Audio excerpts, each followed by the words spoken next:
Question 1.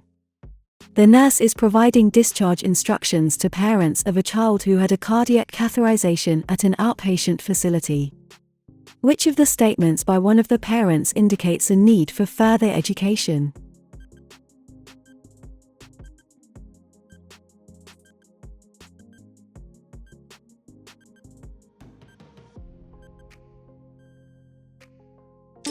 C. I will only give him clear liquids for the next 2 days.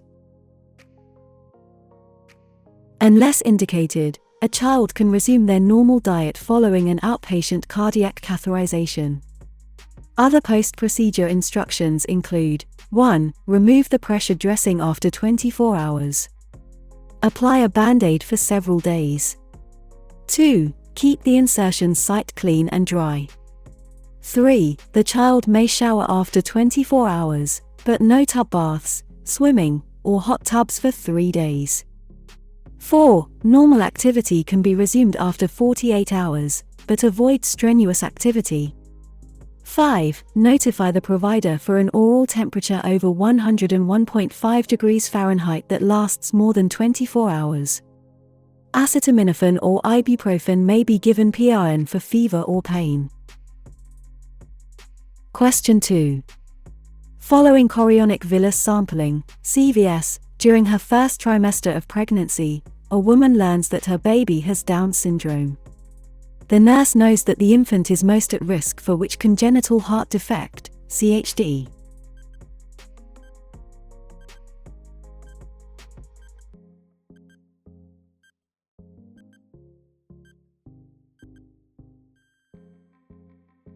B. Atrioventricular septal defect.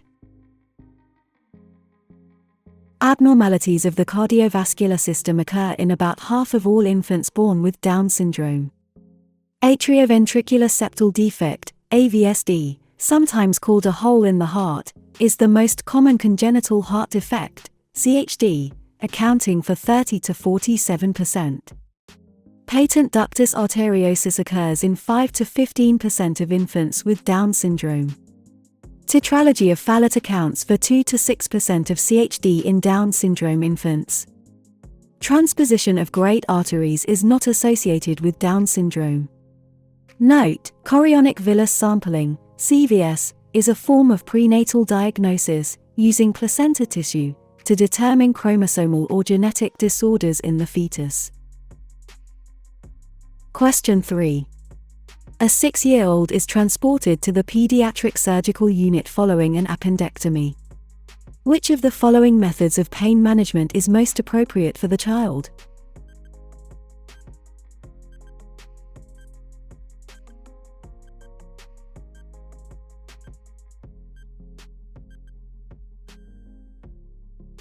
B. Morphine by PCA.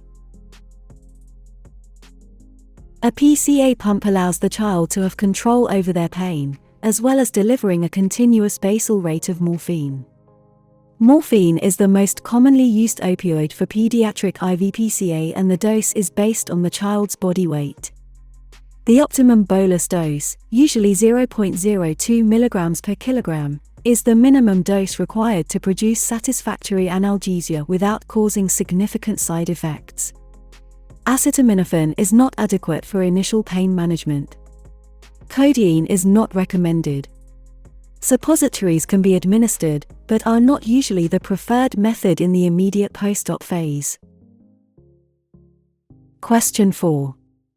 When preparing a young child for general anesthesia, what is the best way to explain the procedure?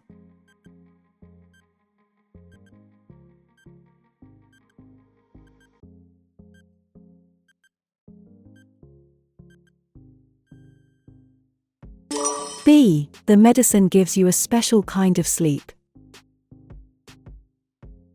Avoid causing the young child to be afraid of sleep, going to bed, taking a nap, after a procedure. Explain that they will have a special kind of sleep that is different from what they know. Put to sleep is a phrase often used with pets, so should not be used. Being anxious or frightened is normal, so don't dismiss these feelings. Question 5. After the healthcare provider, HCP, prescribes an oral liquid ferrous sulfate supplement for a child with anemia. The nurse instructs the parent on proper administration. What is the best way to give the medication?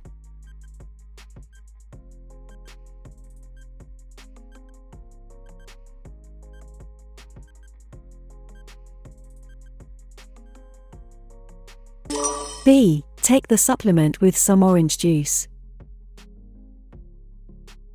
A source of vitamin C such as orange juice will increase absorption of ferrous sulfate. Milk, calcium and antacids should not be taken at the same time as iron supplements. Other foods that cannot be eaten at the same time as iron include high-fiber foods, such as whole grains, raw vegetables, and bran, as well as foods or drinks containing caffeine. Iron is best absorbed on an empty stomach. However, if it causes stomach upset, a small amount of food can be eaten. An oral liquid iron supplement should be given with a straw because the medicine will stain the teeth. The American Academy of Family Physicians recommends a liquid iron supplement for children in the form of ferrous sulfate, which is readily absorbed. Question 6. Following a gastrointestinal infection from E. coli, a 6-year-old child develops hemolytic uremic syndrome, HUS, and is admitted to the pediatric unit. The nurse initially notes the child is pale, with edema in the legs and feet. Parents report that the child had watery diarrhea that is now bloody. There has been no urine output for 24 hours. Laboratory values include urinalysis positive for albumin and RBCs, decreased hemoglobin and hematocrit, mild thrombocytopenia, and stool culture positive for E. coli. Along with the administration of blood products, what other treatment can the nurse anticipate?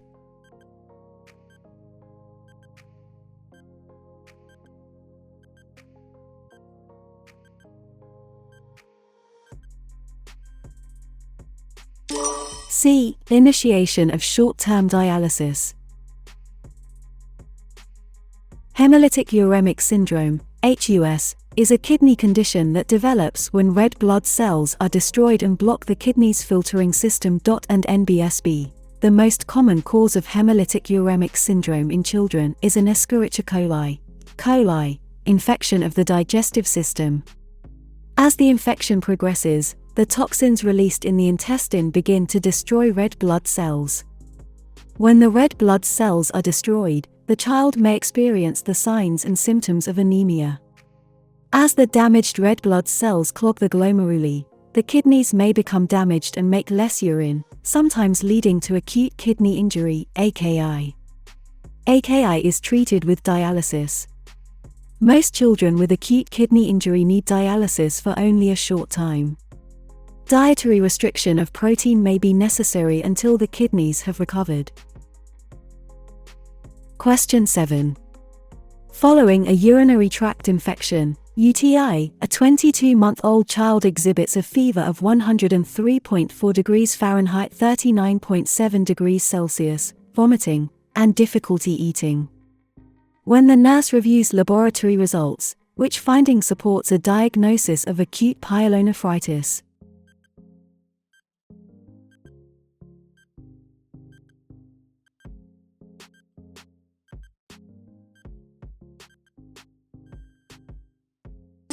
B. Puria. Puria, pus, or dead white blood cells, can indicate pyelonephritis. Acute pyelonephritis is a bacterial infection of the renal parenchyma that can be organ and or life-threatening and that often leads to renal scarring. Findings on nuclear renal scans suggest that the vast majority of infants and young children with febrile urinary tract infections, UTIs, have acute cases of pediatric and NBSB, pyelonephritis. Acute pyelonephritis is a bacterial infection of the renal parenchyma that can be organ and or life-threatening and that often leads to renal scarring. Classic symptoms in older children and adults include a fever that may exceed 103 degrees Fahrenheit 39.4 degrees Celsius, flank pain of varying severity, usually unilateral, and nausea and or vomiting. Children and LT, 2 years may exhibit fever, vomiting, difficulty feeding, or failure to thrive. In the presence of pyelonephritis, WBCs will increase with infection. Mild hyponatremia and hyperkalemia are related to dehydration from vomiting. Ketonuria is seen with diabetes mellitus. Question 8. The neighbor of a pediatric nurse contacts the nurse because the neighbor's 14-year-old son woke up this morning complaining of severe pain in his scrotum and abdomen. The boy told his parent that the scrotum is swollen on one side. The neighbor also reports that their son has vomited 3 times. What is the nurse's best response?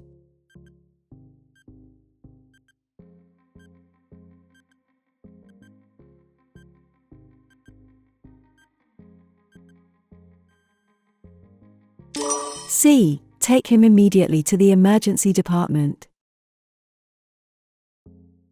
Testicular torsion is most common between ages 12 and 18, but it can occur at any age, even before birth. Boys who have testicular torsion typically wake up due to scrotal pain in the middle of the night or early in the morning. It usually occurs only on one side. Testicular torsion is a medical emergency. The boy or adolescent should be taken to the emergency department immediately. Surgical repair is the usual treatment. If blood flow is cut off for more than 6 hours, testicular tissue can die. The affected testicle would then need to be removed. Symptoms include sudden, severe pain in the scrotum, swelling of the scrotum, abdominal pain, nausea and vomiting, a testicle that becomes higher than normal or at an unusual angle, fever. Question 9. As part of their chemotherapy regime, a child with leukemia receives allopurinol. When the parent asks the nurse the reason for administering allopurinol, what is the nurse's correct response?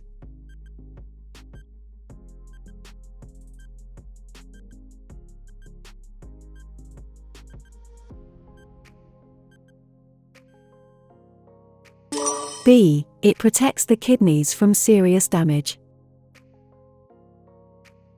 Allopurinol is a xanthine oxidase inhibitor medicine used to prevent buildup of uric crystals in the body.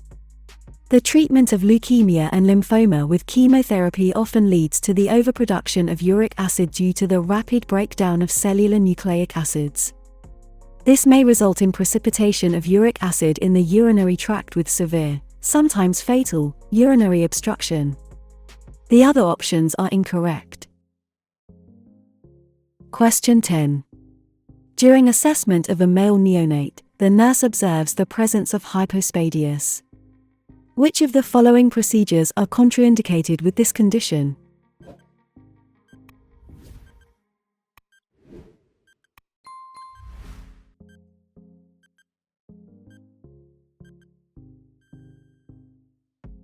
C. Circumcision. Male infants who are born with hypospadias should not be circumcised at birth. The extra tissue of the foreskin may be needed to repair the hypospadias during surgery. Hypospadias and NBSB is a common condition, present at birth, in which the opening of the urethra is on the underside of the penis instead of at the tip. The location of the opening can vary and can be anywhere from underneath the tip of the penis, more common, to the base of the penis, less common. Surgery usually restores the normal appearance of the penis. Phenylketonuria, PKU, is an inherited disease in which the body cannot metabolize a protein called phenylalanine. The other options are unrelated to hypospadias. Question 11. The caregiver of a 9-year-old with a ventriculoperitoneal (VP) shunt calls the pediatric nurse to report their child has recently been lethargic and irritable. Today, the child complains of a headache and funny vision. What is the nurse's best response?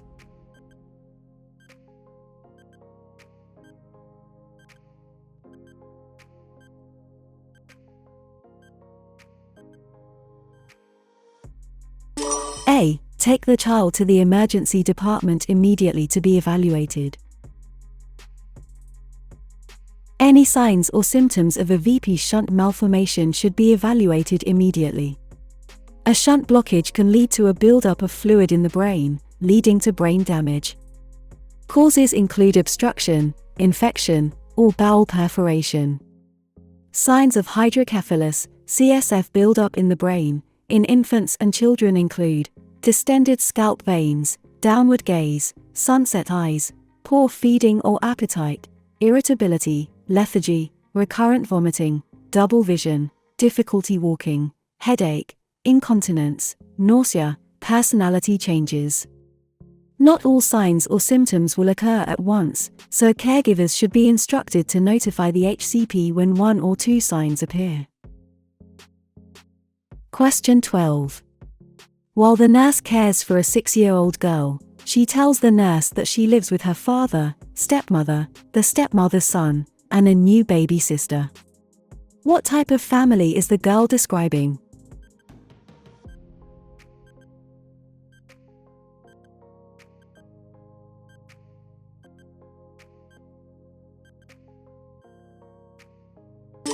B. Blended family. A blended family, sometimes called a step family, consists of married parents with a child or children from a previous relationship. A nuclear family, traditional family, includes parents and biological or adopted children. An extended family, also called a multi-generational family, contains at least one parent and child, as well as any of the following: grandparents, aunts, uncles, or cousins.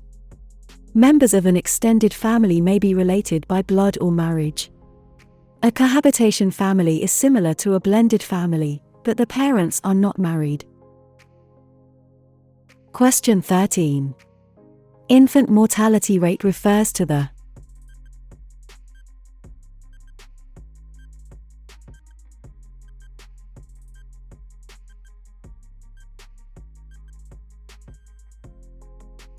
A. Number of children under the age of 1 who die in a year. Infant mortality rate is an indicator calculated by the number of infant, under 1 year of age, deaths per 1,000 live births in any given year. The formula is the number of deaths in the first year of life divided by the number of live births, multiplied by 1,000. The World Health Organization, WHO, states, infant mortality rate is the probability of a child born in a specific year, dying before reaching the age of 1. Question 14. Routine childhood immunizations include administration of live, attenuated vaccines. All of the following are examples of live, attenuated vaccines except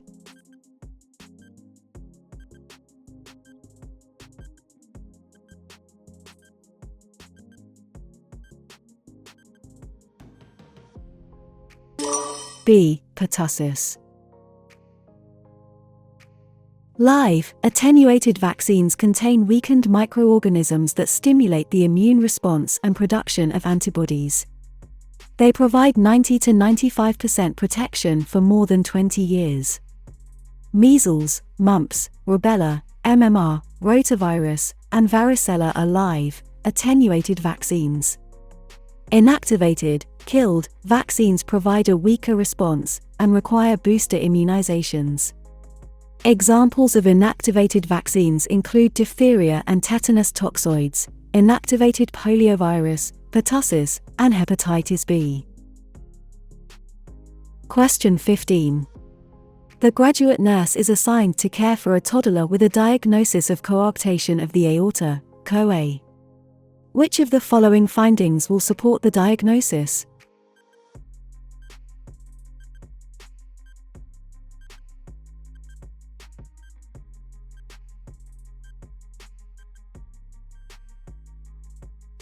C. The femoral pulses are weak or absent.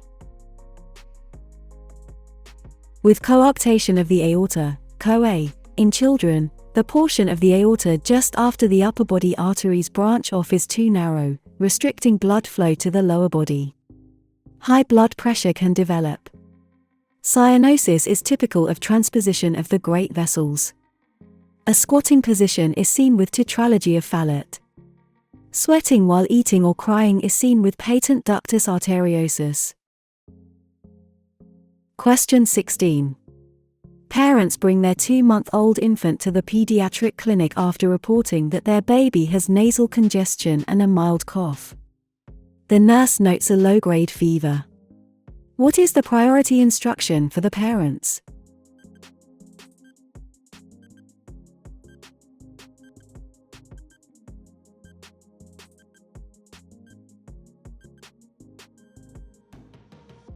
A. Teaching how to instill saline drops and bulb suction.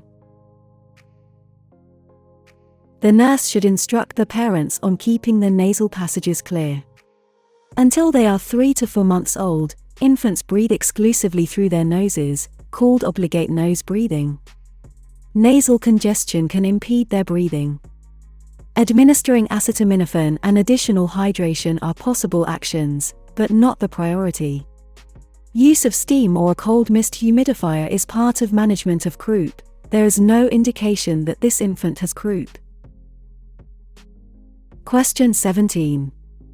Before administering chemotherapy to a child, which of the following is the correct action for the pediatric oncology nurse to confirm the proper dosage?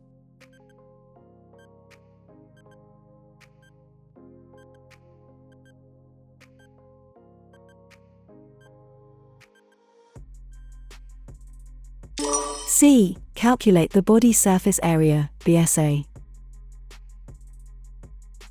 Chemotherapy drug doses are often given as the amount of drug per body surface area, or BSA. The units of BSA are per square millimeter, millimeter 2. BSA is calculated from a formula that employs the height and weight of the child. And NBSB. One formula is the Morse-Teller method. BSA, M2, equals, height, cm, x weight, kilogram, 3600, 1/2. The other actions are incorrect. Dosage should be calculated and confirmed by a registered pharmacist and 2 licensed nurses. Question 18. A child with congestive heart failure, CHF, receives maintenance doses of digoxin and furosemide to manage their condition. The child's caregiver contacts the pediatric clinic to report the child is vomiting and complaining of blurred vision. The caregiver also tells the nurse that the child's pulse is 68. The nurse instructs the caregiver to bring the child in immediately for evaluation, ECG, and serum electrolyte testing. Which electrolyte result does the nurse anticipate?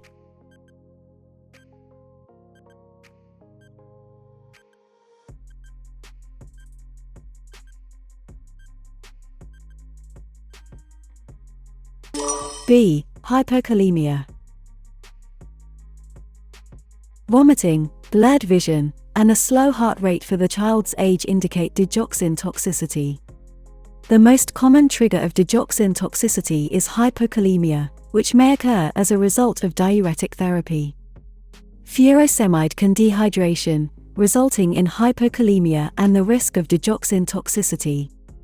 Normal pulse rates for children, 1 to 2 years, 80 to 130, 3 to 4 years, 80 to 120, 5 to 6 years, 75 to 115, 7 to 9 years, 70 to 110, 10 and older, including adults, 60 to 100.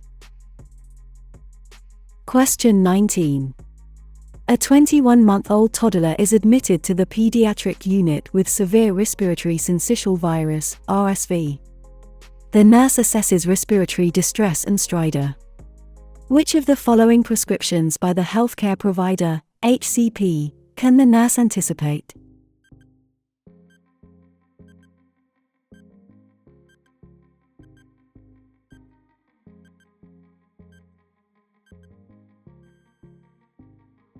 B. Scheduled nebulized racemic epinephrine. Respiratory syncytial virus, RSV, causes infections of the lungs and bronchioles. It's so common that most children have been infected with the virus by age 2. Racemic epinephrine stimulates both alpha and adrenergic receptors. It acts on vascular smooth muscle to produce vasoconstriction and reduce airway edema. Antibiotics are not administered for viral infections. Acetaminophen may be given for elevated temperature, but is not unique to RSV. Chest physiotherapy, Captin, is primarily used with cystic fibrosis. Question 20. A parent brings their 11-year-old to the emergency department after the child falls off a bike and sustains a head injury. The child is alert on arrival. The nurse will assess the child for which early sign of an increase in intracranial pressure, ICP.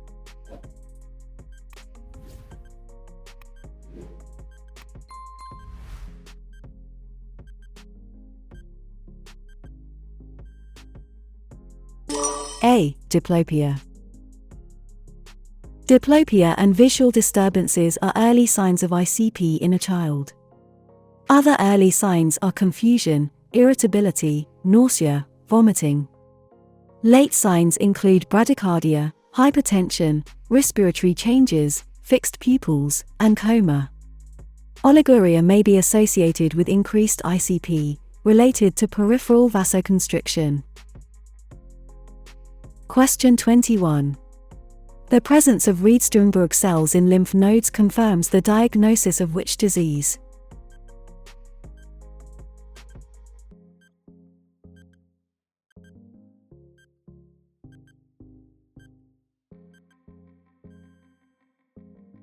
D. Hodgkin's disease. Hodgkin's disease, also called Hodgkin lymphoma, is one of the few pediatric malignancies that shares biology with an adult cancer. About 90 to 95% of children can be cured. The highest incidence occurs between ages 15 to 19 years. Diagnosis is confirmed by lymph node biopsy showing the presence of Reed-Sternberg cells. Epstein-Barr virus infection and a family history of Hodgkin lymphoma can increase the risk of childhood Hodgkin lymphoma. Epstein-Barr virus is detected in the blood. Acute lymphoblastic leukemia is diagnosed by bone marrow biopsy. Neuroblastoma is indicated by an elevated vinylylmandelic acid urinary level in a 24-hour collection. Question 22. Before administering a dose of digoxin to a 4-month-old infant, the nurse measures the apical pulse for 1 minute. The infant's apical pulse is 88. What is the nurse's next action?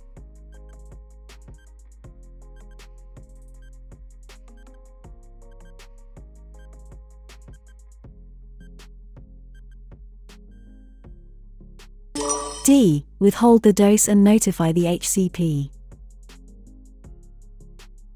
The nurse should withhold the dose and notify the healthcare provider, HCP.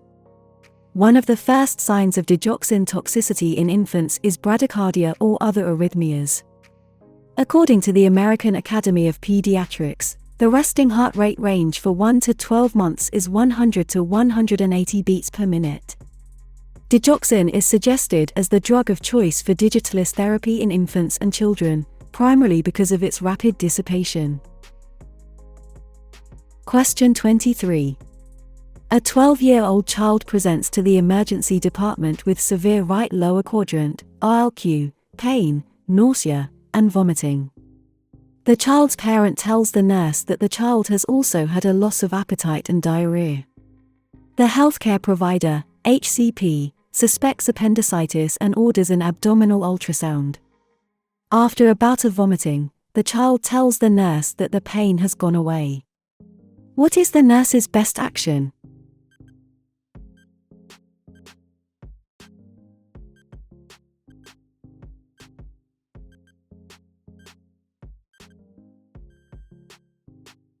D. Immediately notify the ED physician. The nurse should immediately notify the ED physician, because the appendix may have ruptured. Appendicitis is the most common cause of emergency surgery in childhood. Symptoms vary with each child, but commonly include 1. Pain starting at the navel then moves to the RLQ. 2. Nausea and vomiting. 3. Fever and chills. 4. Loss of appetite. 5. Diarrhea or constipation. 6. Rebound tenderness. If untreated, the appendix can rupture after about 24 to 48 hours. Initially after rupture, the pain will be relieved before becoming severe. If it ruptures, peritonitis or sepsis can quickly develop. Ondansetron relieves nausea, but is not appropriate here. Cancelling the ultrasound or preparing for discharge are not correct actions. Question 24. After a premature infant displays poor feeding behavior, along with tachycardia and tachypnea, the healthcare provider, HCP, detects a heart murmur and the infant is diagnosed with patent ductus arteriosus, PDA. The nurse expects which medication will be prescribed.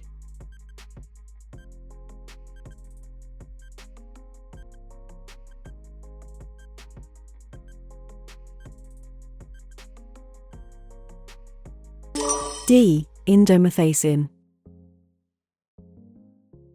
Patent ductus arteriosus, PDA, is a persistent opening between the aorta and the pulmonary artery. The opening, ductus arteriosus, is a normal part of the fetal circulatory system. At birth, the rise in PAU2 and decline in prostaglandin concentration cause closure of the ductus arteriosus, typically beginning within the first 10 to 15 hours of life. If this normal process does not occur, the ductus arteriosus will remain patent. If it remains open, it's called a patent ductus arteriosus, PDA.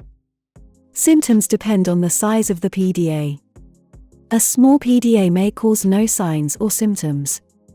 A large PDA can contribute to heart failure soon after birth. Patent ductus arteriosus accounts for 5 to 10% of congenital heart anomalies. Treatment for premature infants and newborns includes administration of indomethacin. Older infants and children require further treatment. Lisinopril is prescribed to treat high blood pressure and heart failure. Digoxin is used for heart failure and some arrhythmias. Furosemide is a diuretic. Question 25. A high school student visits the school nurse, complaining of chest pains. The nurse notes that the student has a documented history of asthma, and has had several attacks or exacerbations since elementary school. What is the nurse's best action?